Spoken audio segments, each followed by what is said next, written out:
Sid. Your new companion appears much more formidable than your uncle. Should I be worried? You haven't been introduced. Jill, Clive has told me much about you. All lies, I'm sure.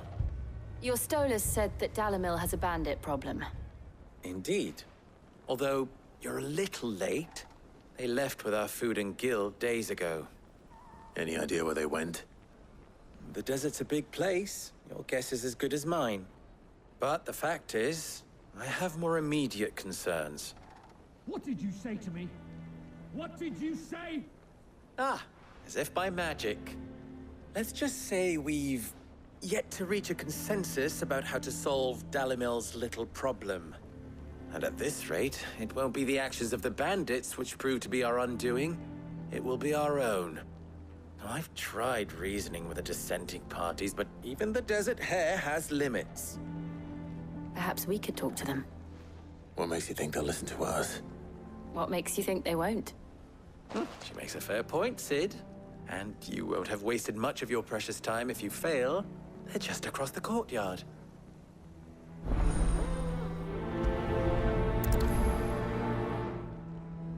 Suppose we just follow the shouting.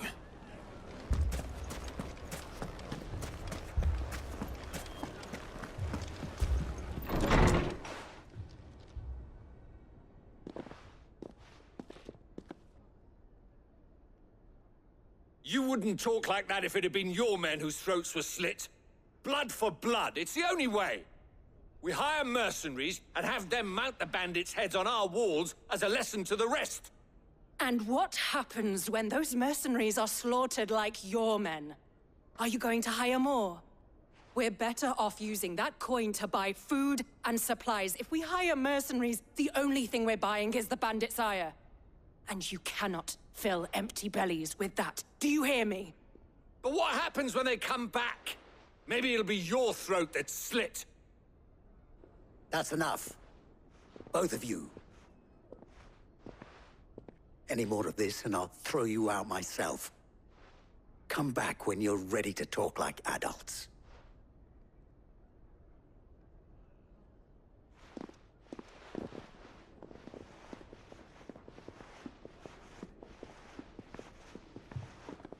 Victor. What's he doing here?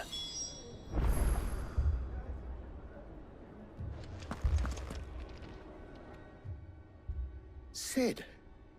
And Lady Jill. What brings you here? I was about to ask you the same thing. Costness is in chaos, and the markets have all but ceased to operate. The Briar's Kiss here in Dalamil is the only place I can reliably obtain supplies. I was here to do just that when Master Lubor told me of his troubles. He thought I might be able to talk some sense into these fools. But if you're here, I suppose his patience must be waning. Who are those people? Those were the thorns in Lubor's side. And the reason this place might be headed the same way as Costness. It's these accursed skies. The darkness is enough to drive a man to madness. Or an entire city, for that matter. We're still working on the skies.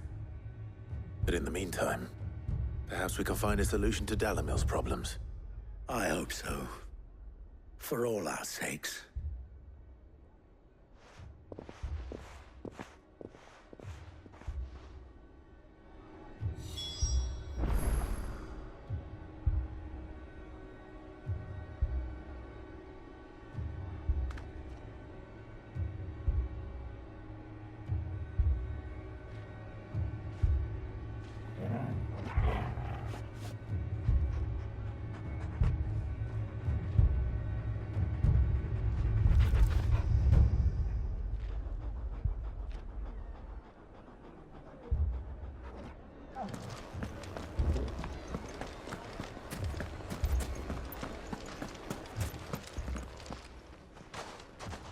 So, you see my predicament?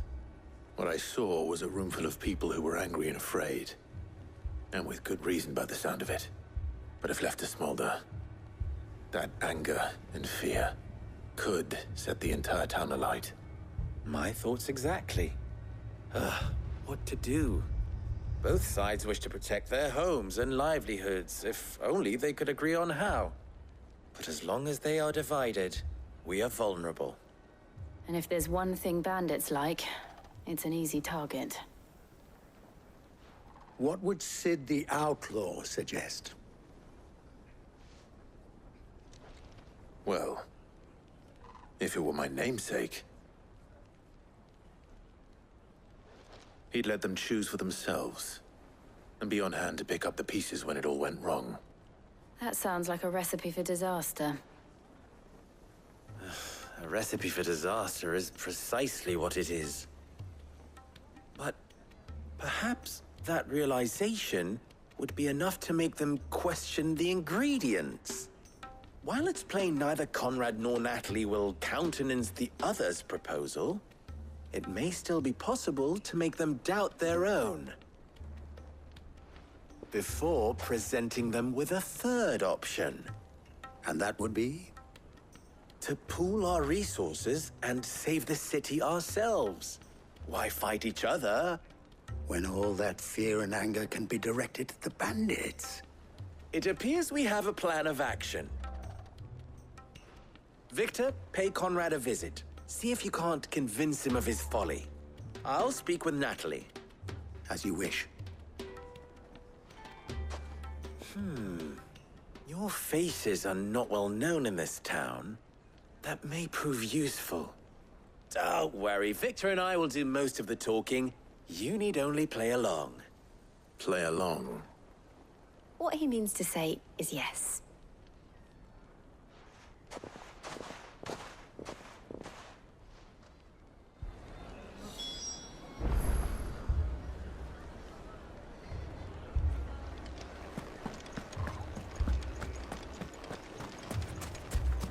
Picture it, Conrad.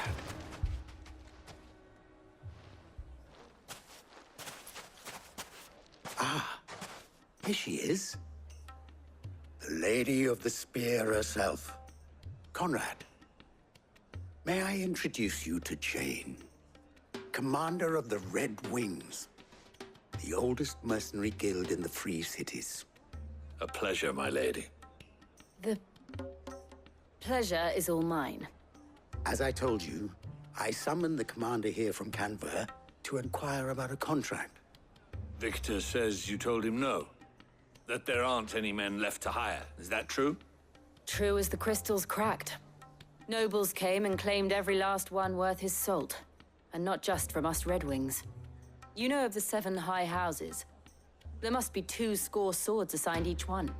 Granted, we have a few boys left. If it's boys you're looking for. Well, Conrad, are you saying that Dalamil's finest cannot defend this town better than a gaggle of unblooded striplings? That a band of beardless youths could better avenge the deaths of your brave men than you yourselves? Absolutely not. We'll show those bastards who they're dealing with.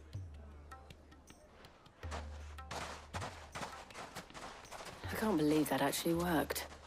Conrad's not what you called the brightest candle in the crypt. And there's a reason why I had you do the talking and not Sid. Well played, my lady.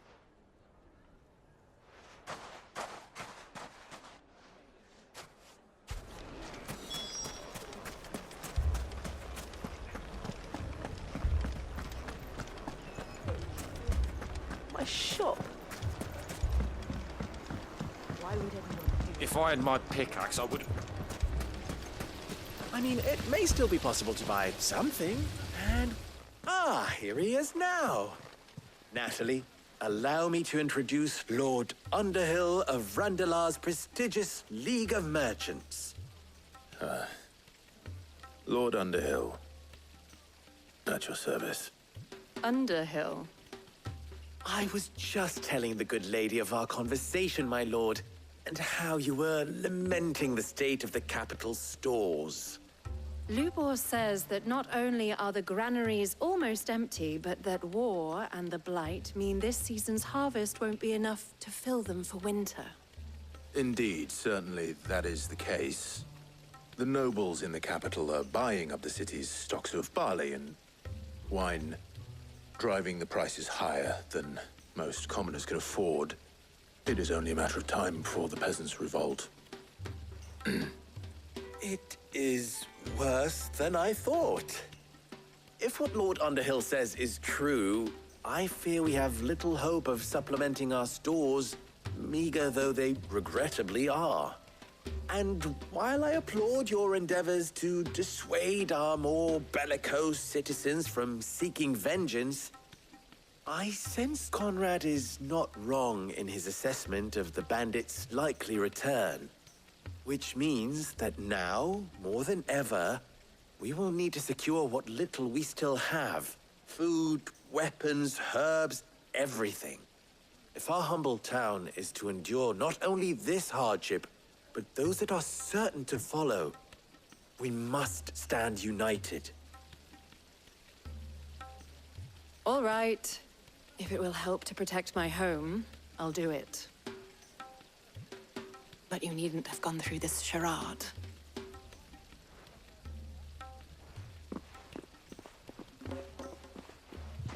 Thank you, Clive.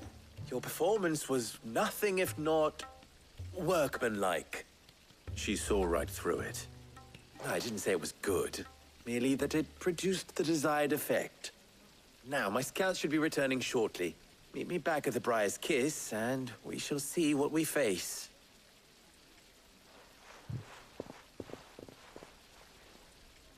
I'm not convinced our roles in this ruse were entirely necessary. I don't know. Conrad seemed quite taken with you. I have no choice but to do what little I can to defend what little we have. Mummy, I'm scared. Oh, I'm ruined. Good news, Sid. Both Conrad and Natalie have somewhat gracefully accepted their new roles. With time, they may even learn to. Time no longer appears to be the luxury it was before lunch. I take it your scouts found the bandits. Technically, it would be the bandits who found my scouts. It appears they march for Dalimil as we speak. All of them. You're not serious. They don't just want food, they want the whole damn town.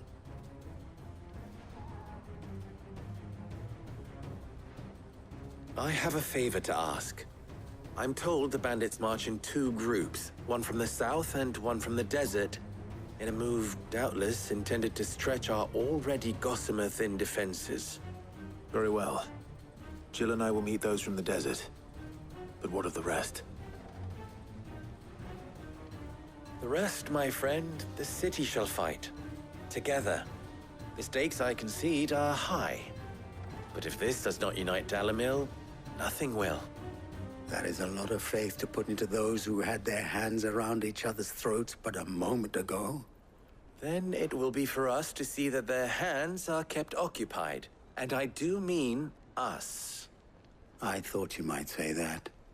We'll hold them off for as long as we can. And we will do the same.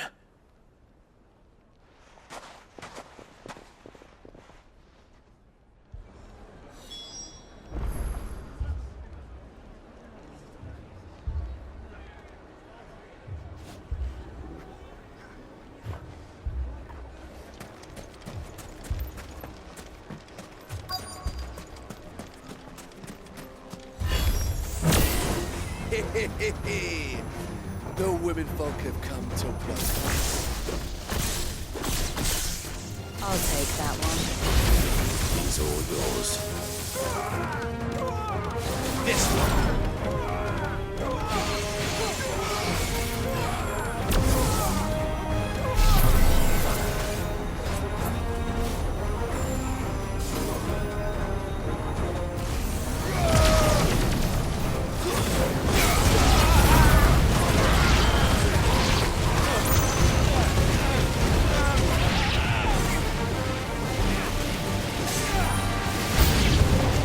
They mean to overwhelm us.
The townspeople.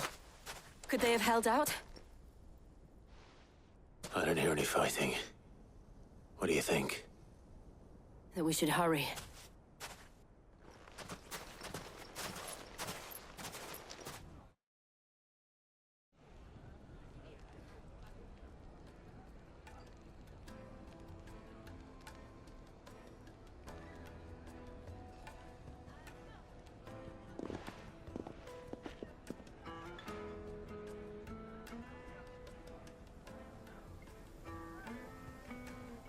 Natalie, I owe you an apology.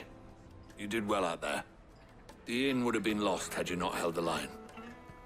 Without you, there would have been no line to hold. You saved us, Conrad. You saved Dalimil. We all saved Dalimil.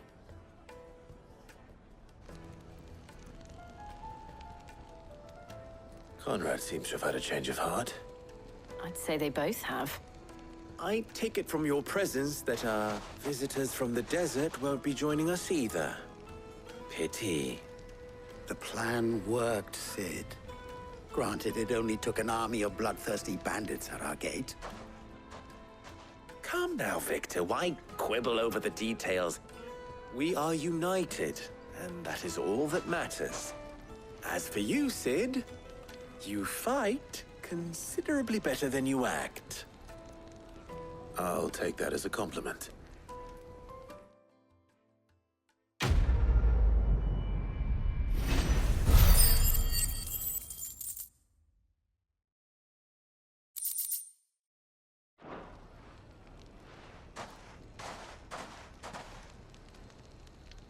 Our friends seem to have things under control.